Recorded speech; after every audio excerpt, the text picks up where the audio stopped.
Հարգարժան վարչապետ,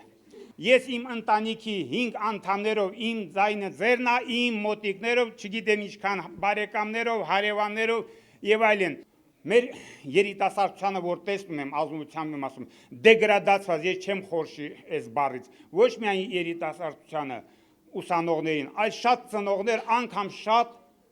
պապիկ տատիկներ, որ այն աշճանի է արժեզրկվել, որ արժեքային համակարգ չի մնացել։ Խնդրում եմ դուք այդ ուղղությամբ ձեր տեսլականը ասեք։ Դուք կարող եք զարմանալ, բայց մեզ համար շատ ուրախալի է, որ Հայաստանի երիտասարդության շատ մեծ, կարելի ասել բացարձակ մեծ տոկոսը մեզ հետ է։ Մենք երիտասարդության, մենք ունենք շատ հասկացող հայրենասեր երիտասարդություն, իրենք դեռ չեն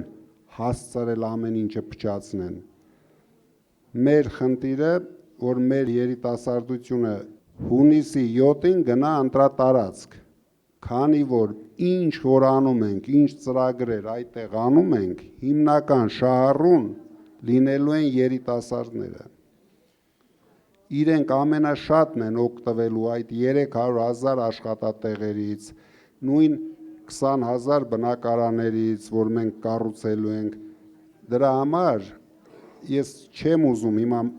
ամեն ինչը մասնավորեցնեմ, կրթությունն ենք կարգավորելու, նորից հետ ենք վերադարձնելու մեր բոլոր ազգային արժեքները մեր կյանք, ինչը որ սրանք դուրս մղեցին մեր կյանքից, կարելի ասել նույնիսկ ոչնչացրեցին, հələ չեն հասցրել, բայց այդ ճանապարհի վրա գնում է։